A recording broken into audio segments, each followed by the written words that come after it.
बड़ा निमन अवसर के गीत सुने के मिलल। 15 से 20 मिनट के अवसर के बिरहा हो जा, बाकी तो आधा रात तक कमरिए में बीत जाई। आइए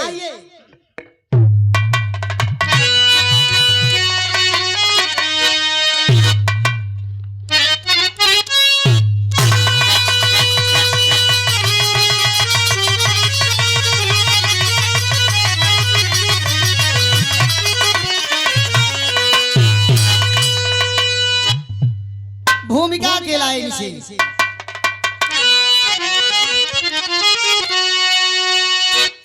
सारी अयोध्या नवल हो गई जब रमाकांत लंका फतह करके आए। सियासन सुशोभित सिंहासन किए, आम लोगों की आपदर बैठक बुलाए। प्रफुल्लित पसी पक्षियों का सवेरा, अरे चले दीप घर घर महोत्सव मना।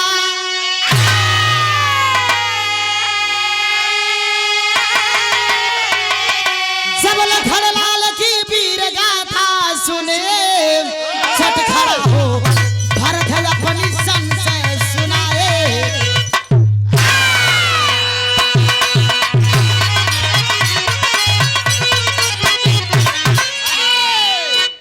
जाके खिया दे बेचारे के। यह नेपाल से आयल हूँ। कहते मैं अपने अतिथि देवो भव परंपरा निभाता हूँ। वाह, एको बार ना पूछे परंपरा हो। हम 12 बजे से चलल हई। आई भूखा गई। 9:20 पे चलना है। जाइए तनी जल्दी आइएगा। हाँ एकदम जल्दी आइए, काहे की जब ले रहूँगा कि हम देखब ना ना यार बत्ती गुल हो जाएगी। ऊर्जा पुर्जा खत्म। ए भैया प्रमाण बतावल गई। अरे वाह वाह। 14 साल मर्यादा पुरुषोत्तम श्री रामचंद्र जी के वनवास भइल। काहे के मर्यादा पुरुषोत्तम लोग कहला। आज के जमाना में कोनो बाप अपने बेटवा से कह दे कि ते जल्दी से बने में जो, तो बाप उठी तो बेटा उठी तो बने में नहीं जाई, वो सीधे थाने में जाई। कहिए साहब तनी चला हमारे अऊ बाबू के तनी लठिया देबा। ये बुढ़ापा में सठिया गइल हमें। आऊ कैसन बेटवा रहलन कि 14 साल के आदेश मिलल तो एक बार भी राम जी ना पूछलन कि आखिर हमके एको दिन के खातिर भेज सकती आप। काहे 14 साल के वन खातिर भेजतनी। एक बार वो बेटा अपने पिता से एक सवाल ना पूछलन, आदेश के पालन कैलन। 14 साल वनवास चल दिहलन।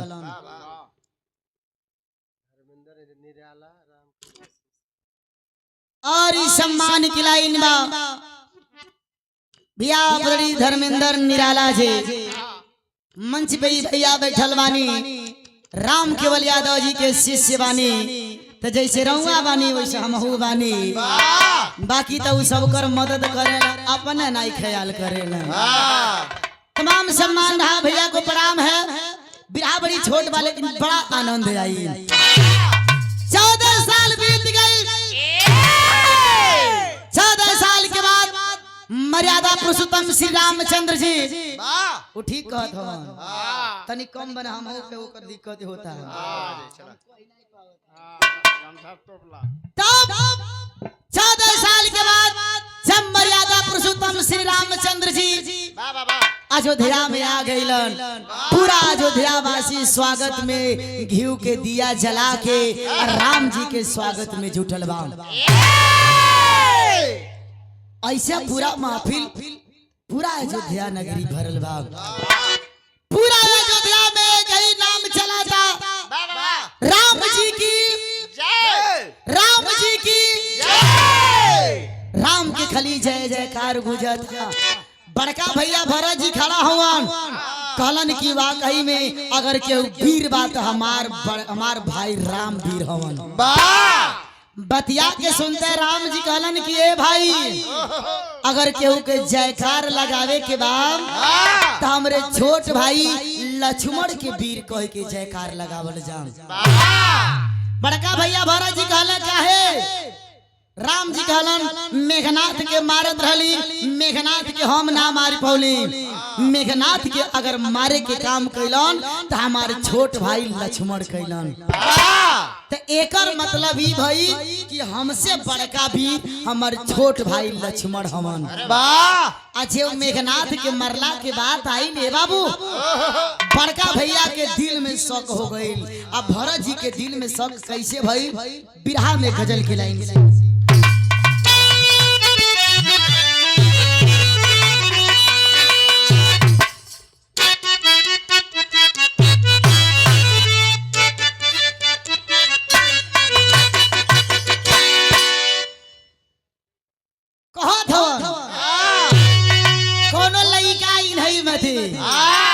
देखी के कहे कोनो लड़की के अरे कुदरत ने सनम तुझको, कुदरत ने सनम तुझको क्या शौक लगा दिया।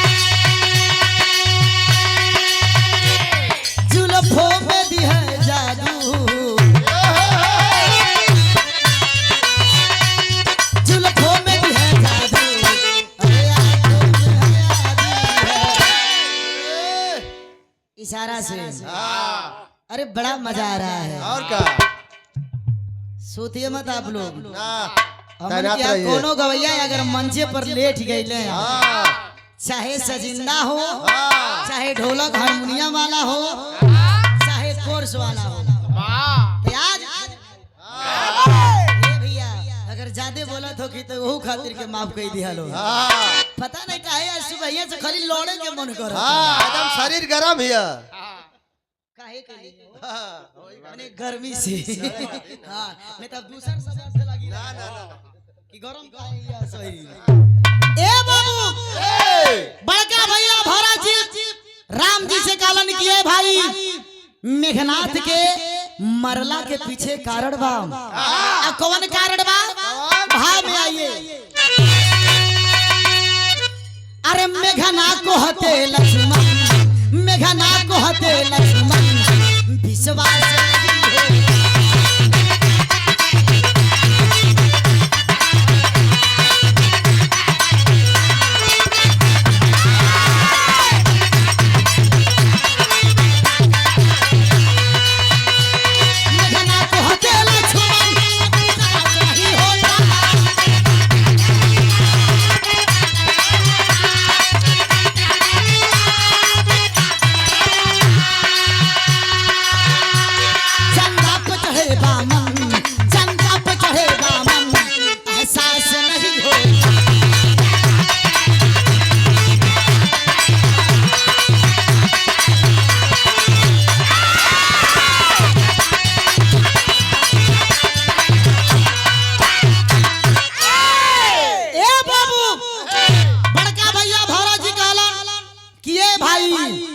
मानत है हमारे भाई है तो वीर है, लेकिन दिल तर नहीं खे गुजरत कि कोनो पवना चंदा के चढ़ाई कैसे चढ़ी।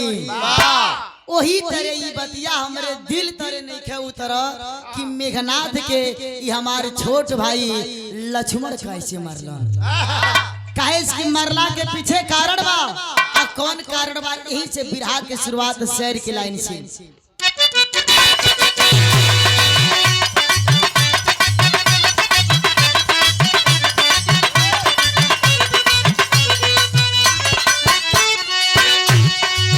त्याग कर पाएगा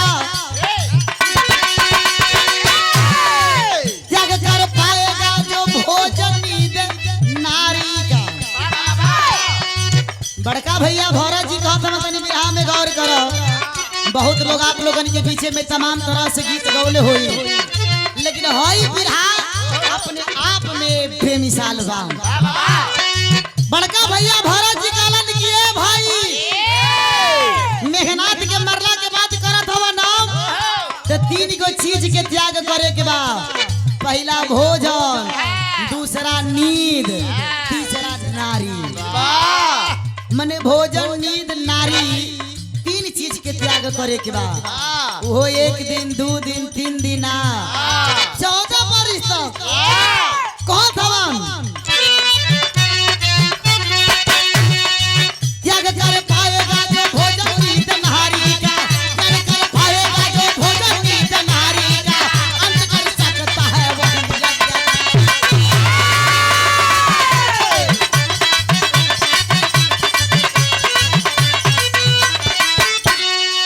पति पर सासो चला का सत्य साथ रहा, पति पर सासो चला का सत्य साथ रहा, उसी के पीछे उस पापी का पति को प्राण रहा।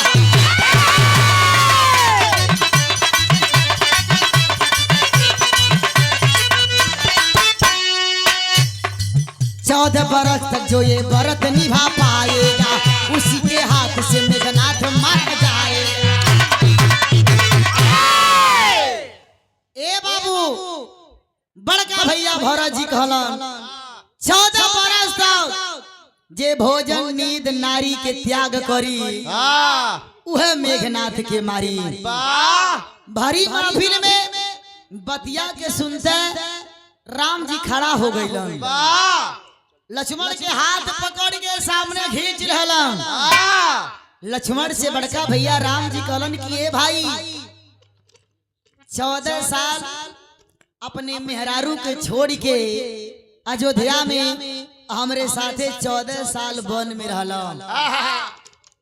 ए भाई जितना दिन खैले रहली उतना दिन तो के खाना देहले रहले, आखिर खाना खैला ना त का भई? छोट भाई लक्ष्मण जी कहलन कि ए भैया जितना खाना देले हवा हम कुल धरती माई के सौंपले हैं। धरती माई से कहली कि ए माई हमरे ईमानदारी पर कबो उंगली न उठे, ई खाना आपके हवाले बा, कबो जरूरी पड़े तो ई खाना जब मांगब तो हमरे सामने पेश कर दे। ए भाई ई धरती माई के भोजन सौंप देले बने। राम जी कहला वैसे ना मनाई, उ भोजन के देखावा तब हमरे विश्वास पड़ी कि तू खाना खैला आ कि ये धरती माई के देले हवा। छोट भाई लक्ष्मण धरती माई के पुकार करेलन, धरती फटल ए बाबू, भोजन ऊपर आ गई। भोजन गिनाए लगल, गिनती के समय 14 साल के अंदर कितना दिन होला उतना दिन के भोजन गिनाए लगल। गिनती के समय 7 दिन के खाना घट गई। बड़का भाई राम जी लक्ष्मण के फिर हाथ पकड़ के कहला ए भाई सब भोजन बा, आखिर 7 दिन के खाना खैलो ना तो का भई? छोट भाई अपने बड़ भाई राम से कहत ना कि ए भैया जब पूछी लेहली तो ली हम बतावत है कि 7 दिन के खाना न खैलो न खियौलो। बतावत हम गीत के लाइन से।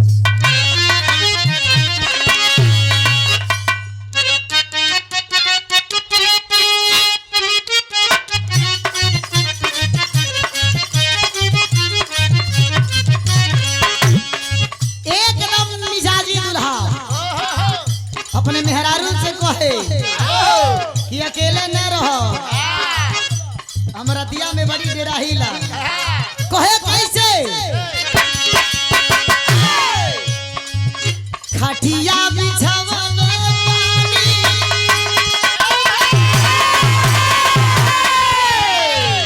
खटिया बिछावल पानी, तकिया लगावले ये रानी आवहो।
कहोगे की बात।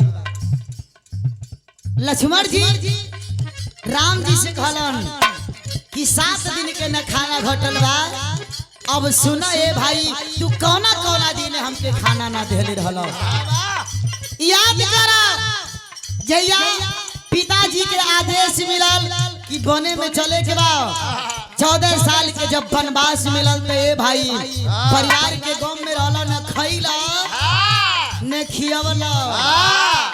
पहला दिन बतौल दूसरा दिन बतावत हवन कि बने में अभी ने कहा 2 साल बीतल रहले भाई।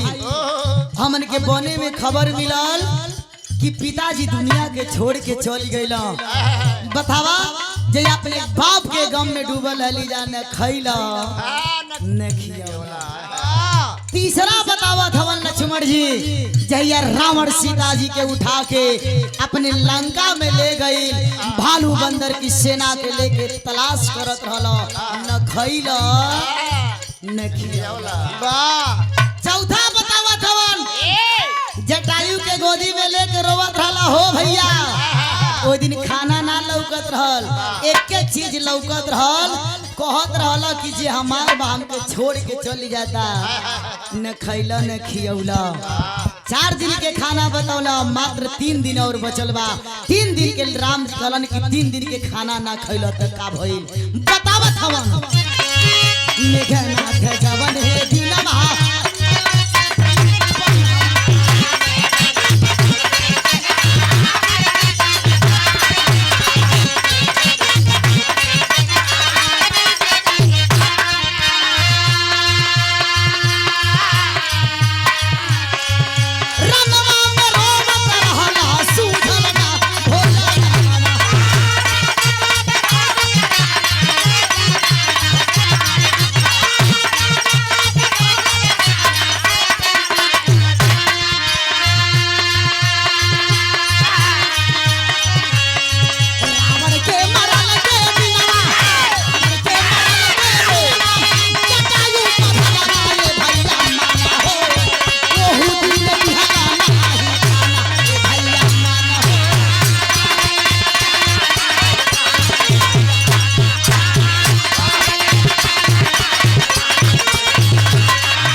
जया मेघनाथ शक्ति बाण मरले रहल न खैला न खियौला। 6ठवां बतौलन भालू बंदर की सेना के लेके लंका पे चढ़ाई कई के रावण के मार दिहला।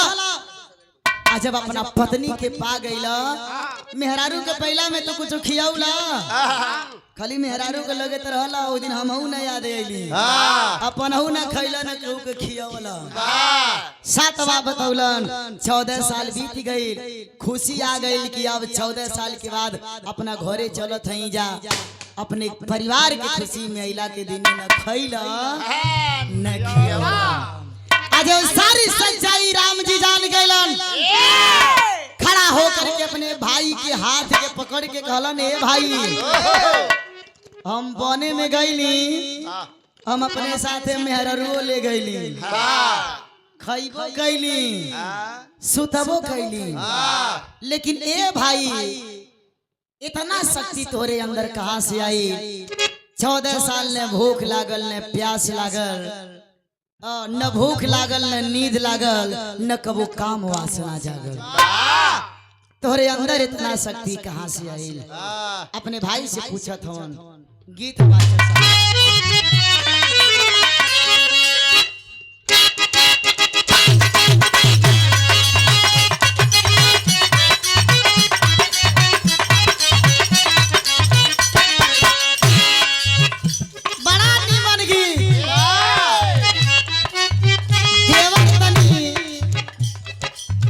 एकदम चभोकन बा।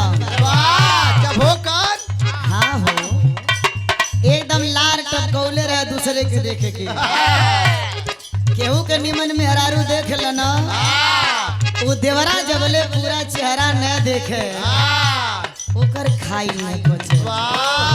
उहे देवर तो भौजाई के देख के कोहे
लक्ष्मण के आ जब गले लगलन कहलन ए भाई तोहरे अंदर बड़ा शक्ति बा हो भाई, लेकिन ये जानल चाहतनी कि तोहरे अंदर इतना शक्ति कहाँ से आई।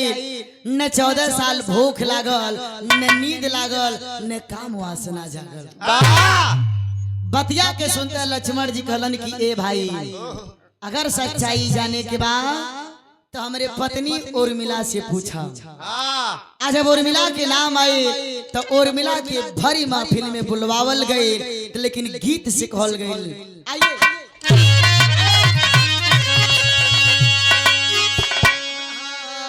कहे दुल्हन कोनो दुल्हन के दुल्हा कमा के आवत हवन। अरे कलकत्ता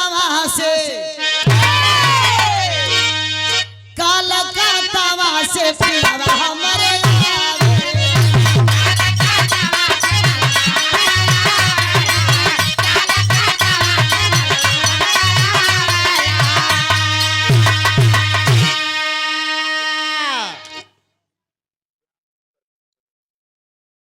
सम्मान मिला। श्याम जी, प्रधान जी, बरेसर के सरजमी से 101 रुपए से सम्मान, सादर प्रणाम। का लोग के खाना पे पिया देतनी। वो खाली गैस के ते बीमारी बा। गैस से खुदे परेशान हो लोग में चाय पिया देत कौने पेटे वो भौ जाई।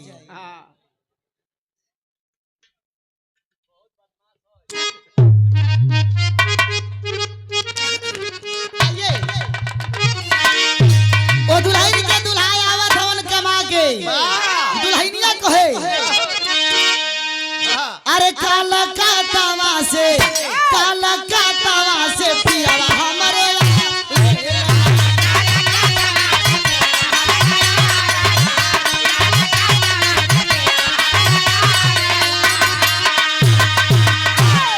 ए बाबू उर्मिला के जब भरी महफिल में बुलावल गई, बड़का भैया राम जी पूछले कि ए उर्मिला भाई हमरे भाई के तू का खिया देलू हो। न 14 साल भूख लागल, न नींद लागल, न कबो मेहरारू के आवश्यकता पड़ल। हाथ के जोड़ करके उर्मिला अब अपने पूरा अयोध्यावासी के सामने बतावत है का सच्चाई। ना पैसा से लापरवाही ना। ये देखी हमन के मलिकार महोदय आज के रात के जन सेवा करे खातिर बोलौले बानी, एकदम टोटल बानी कि पीछे नहीं के हटे की। कहाँ पीछे हटल बानी? पीछे हटल जाई, यहाँ के घींच के नेपाल ले चलल जाई, आ वही कहल जाई हेलो मसाज करवा दे। हाँ हिंग लेबा। वही कहल जाई कि आवा पानी पी ल। मसाज करवा दे को हो जाए। नेपाल वाली जन एकदम हर चौराहे पर। मैंने हमने क्या किराना के दुकान आ वहाँ दारू के दुकान मैंने अनलिमिटेड है। दारू में हरारू कुछ के बोला लो वहाँ के मेहरारू बड़ा महंग है। ये तो खाली कहे के जे वहाँ चल जाई ना वो असल लौटे का आशा नहीं खे। अच्छा तो कैसे भैया अपने जानत होगा? जाते तोरे संगवा तो जान ना है। यो बात सही। ए बाबू उर्मिला बतावत है का सच्चाई बतावत है कि पहुरा नहीं हरे के पहुरा नहीं हरे के उर्मिला बतावे।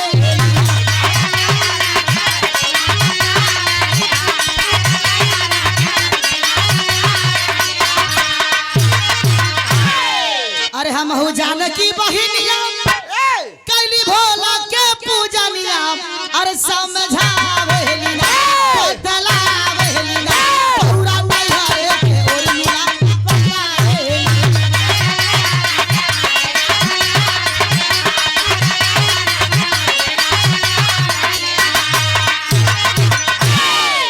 ए बाबू भरी महफिल में हाथ के जोड़ के उर्मिला कहली कि ए भैया ये दुनिया जाना था सीता और उर्मिला एक बहन है।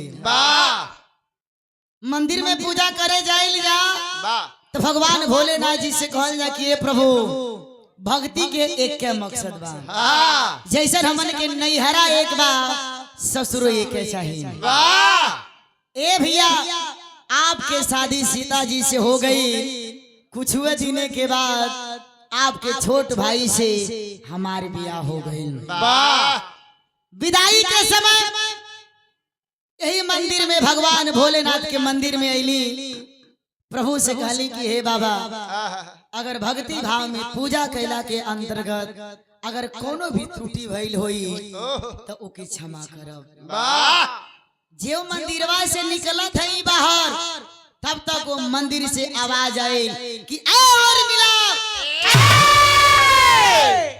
हई भगवान भोलेनाथ जी के प्रसाद दुई गो पहुरावा अपने साथे ले जा।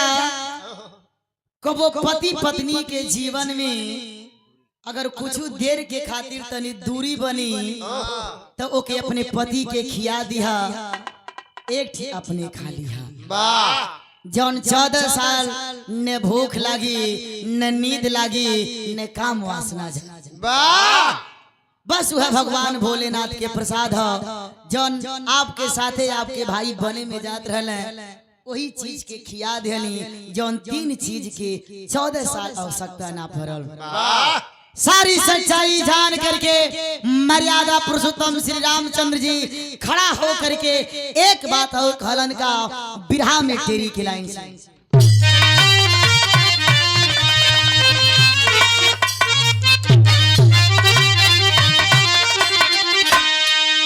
अरे पूजनिया कैली वाले पहनवा,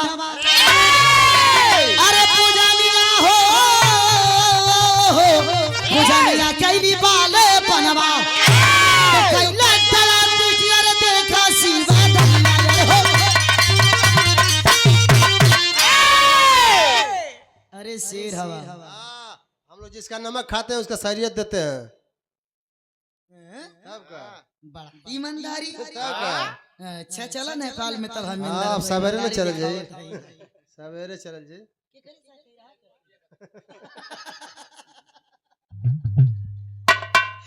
हमरे किया बड़ा खुशी मिले।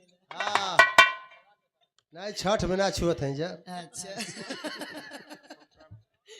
ए बाबू मर्यादा पुरुषोत्तम श्री रामचंद्र जी वाह जब सारी सच्चाई जान गए कहला कि वाह वाह एगो भाई के धर्म निभावे खातिर भाई बने में चल गए, एगो पत्नी धर्म निभौला के खातिर ए और मिलाम जौन हमरे खानदान के खातिर कैले हो। तुहरे ऐसन सती अगर सबके घरे मिल जा त खानदान के बुलंदी 7वें आसमान पे चल जाई। कहत कावन बिरहा में पहपट के लाइन से।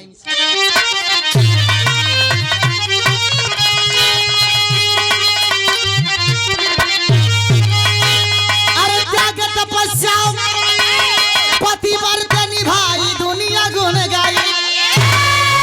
अरे त्याग तपस्या पतिव्रत निभाई दुनिया गुण गाई। रघुकुल के पत्ता हराई दुनिया गुण गाई।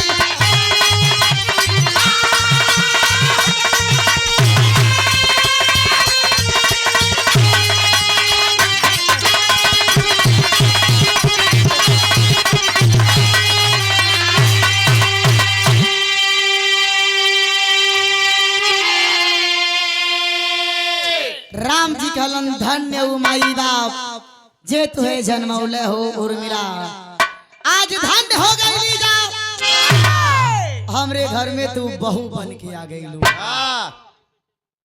ये बाबू ई ते अयोध्या में लक्ष्मण जी की सच्चाई चलत रहल। हेने देखी अगर कोनो कामयाब मर्द बा तो वो मर्द के पीछे मेहरारू के हाथ बा। हेलो हेलो बारे में अजुरात रहल है। हाँ शुरू कहला कि जे करे 12 बाजे करे नाई बा। मैंने वो बेचारे के कहाँ देखा था हुआ। हाँ बार का कभी बा कितना चाहिए बोला हमसे। ये तो प्रचार के लिए बोझा भर के दे दो। ए बाबू बतावत रहली कि अगर एक मर्द कामयाब बा तो मर्द के पीछे मेहरारू के हाथ बा। कोनो जरूरी नहीं है कि मेहरारू अपने होखे, माई हो सकेले, बहन हो सकेले। इतना जाने के चाहिए कि अगर घर में लोग कमाता एगो मेहरारू ओकर हिफाजत न करे तो कमाई के पता ना चली। कैसे जरूर, लेकिन हमें एक ओर से मेघनाथ लड़े, एक ओर से लक्ष्मण जी खाली हाथ भाजे लड़त दुगो मेहरारू के शक्ति रहल। और कैसे लड़े? आल्हा के लाइन से।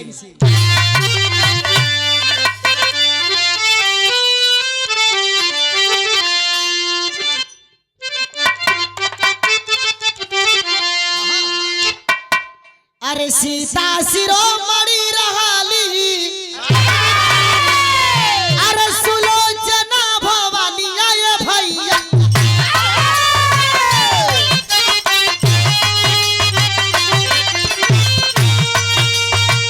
और मिला के आगे लेकिन हो गई लाचार।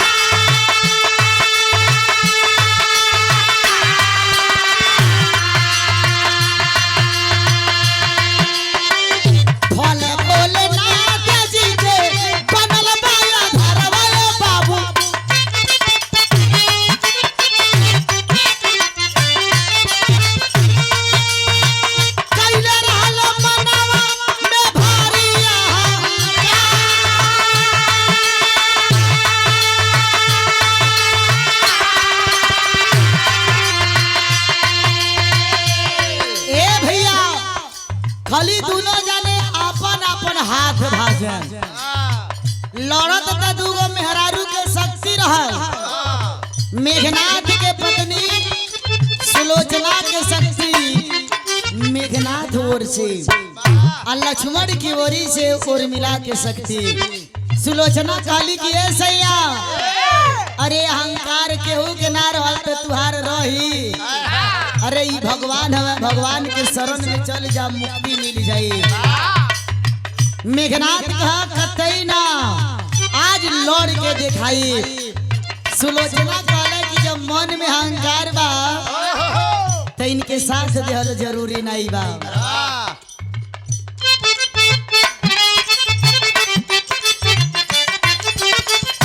और सम्मान मिला आदरणीय अरविंद यादव जी,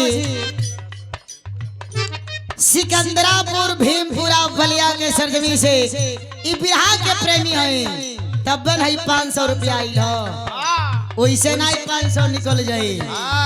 ई 500 रुपया दे के हौसला अफजाई कैली, चढ़ो में 100 बार नमस्ते प्रणाम।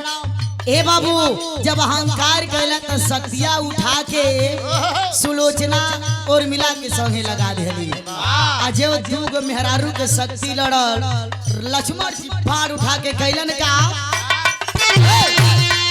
अरे भोला भोलेनाथ जी के बनल पाया।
दूगो मेहरारू के शक्ति लड़ल, लक्ष्मण जी बाण उठा के मैदान में मेघनाथ के मार देलन बाढ़ के लगता जौन जमीन पर गिरल मेघनाथ उठल नाम। बाप रे बाप, अयोध्या में इतना भारी परिचय सुन के जौन भाई के दिलवा में शक रहल, बड़का भैया भरत जी दौड़ के अपने छोट भाई के गले लगा लेलन। गले लगा के कहलन कि ये भाई हमारे भाई हवा तो पीर आ कैसे चारों भाई मिल के गले अयोध्या में रहत हवन।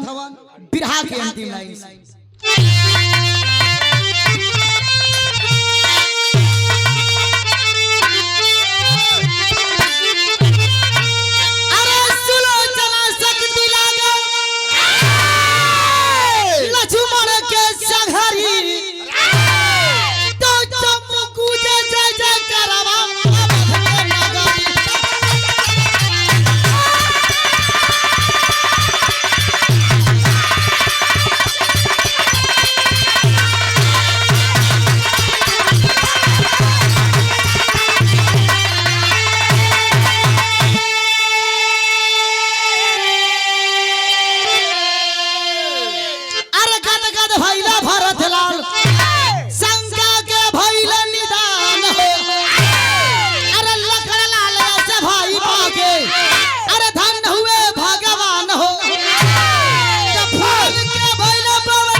बाबू ए संसार में हम कहिला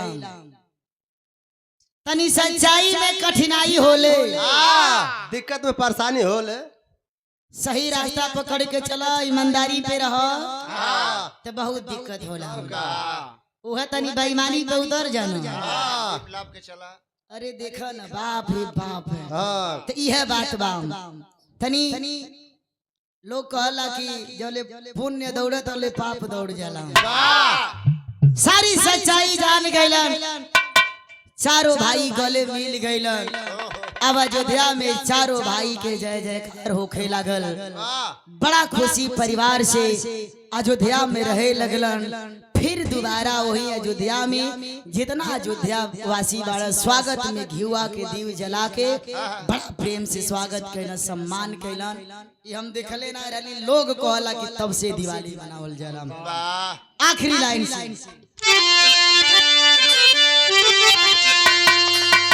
अरे गुरु बिहारी गुरु गणेश